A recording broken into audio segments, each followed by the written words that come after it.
Hello दोस्तों, ये कहानी है गाय और शेर की। ये कहानी आपके जीवन को काफ़ी मोटिवेशन दे सकती है, इसलिए ये कहानी को जब भी सुने आप पूरा सुने।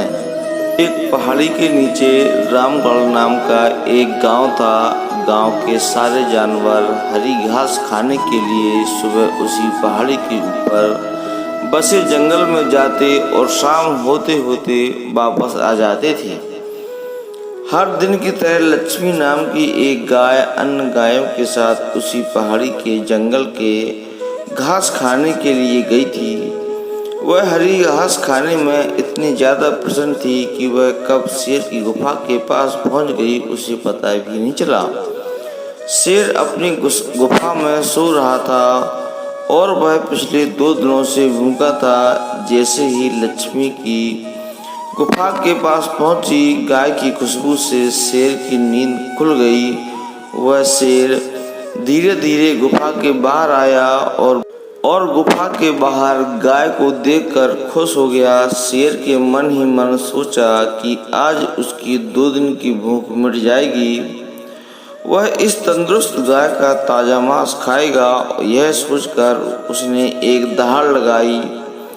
लक्ष्मी शेर की दहाड़ सुनकर डर जाती है। जब वह अपने आसपास देखती है तो वह दूर दूर तक कोई भी गाय दिखाई नहीं देती। जब वह हिम्मत करके पीछे मुड़ी तो उसे सामने शेर खड़ा हुआ दिखाई दिया।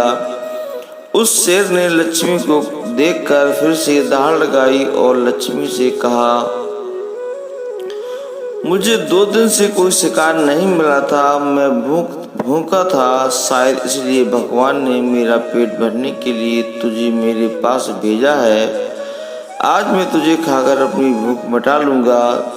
शेर की बात सुनकर लक्ष्मी डर जाती है। वह सोते हुए शेर से कहती है, मुझे जाने दो, मुझे मत खाओ। मेरा एक छोटा सा बच्चा है जो सिर्फ अभी मेरा दूध ही पीता है और उसे घास खाना अभी तक नहीं आया है।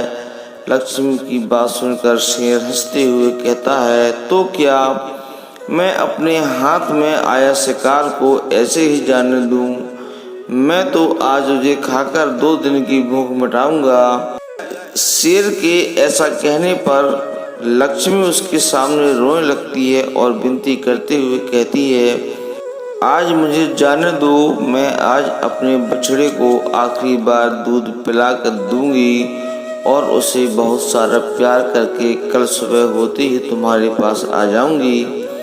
फिर तुम मुझे खा लेना और अपना भूखा पेट भर लेना। शेर लक्ष्मी की बात मान जाता है और धमकी देते हुए कहता है कि अगर तुम कल नहीं आई तो मैं तेरे गांव आऊँगा, फिर तुझे और तेरे बेटे दोनों को खा जाऊँगा। लक्ष्मी शेर की यह बात सुनकर खुश हो जाती है और शेर को अपना वचन देकर वापस चली जाती है। वहाँ से वह सीधे अपने बछड़े के पास जाती है, उसे दूध पिलाती है और बहुत सारा प्यार करती है। फिर बछड़े को शेर के साथ हुई सारी घटना बताती है और कहती है उसे अब उसका ख्याल खुद ही रखना होगा। वह कल सुबह होते ही अपने वचन पूरा करने के लिए शेर के पास चली जाएगी। अपनी माँ की बात सुनकर बछड़ा रोने लगता है। दूसरे दिन सुबह होते ही लक्ष्मी जंगल की तरफ निकल जाती है और शेर की गुफा के सामने पहुंचकर शेर से कहती है, अपने वचन के अनुसार मैं तुम्हारे पास आई हूँ, अब तुम मुझे खा सकते हो। गाय की आवाज़ सुनकर शेर अपनी गुफा से बाहर निकल कर आता है और भगवान के अवतार में प्रकट होते हैं। वह लक्ष्मी से कहते हैं, मैं तो बस तुम्हारी परीक्षा ले रहा था, तुम अपने वचन की पक्की हो। मैं इससे बहुत प्रसन्न हुआ हूँ। तुम अपने घर और अपने बछड़े के पास वापस जा सकती हो। इसके बाद वे उस गाय को गौ माता होने का वरदान भी देते हैं और उसी दिन के बाद से सभी गायों को गौ माता कहना शुरू कर देते हैं। दोस्तों, हमें कहानी से ये सीख मिलती है कि हमें जान की बाजी लगाते हुए भी अपने दिए हुए वचन को पूरा करना चाहिए। यही हमारे दृढ़ व्यक्तित्व को दर्शाता है। दोस्तों, अगर ये मोटिवेशनल कहानी आपको पसंद आई होगी तो वीडियो को लाइक करेंगे, अपने दोस्तों के साथ शेयर करेंगे और चैनल को सब्सक्राइब जरूर कर लेंगे। धन्यवाद।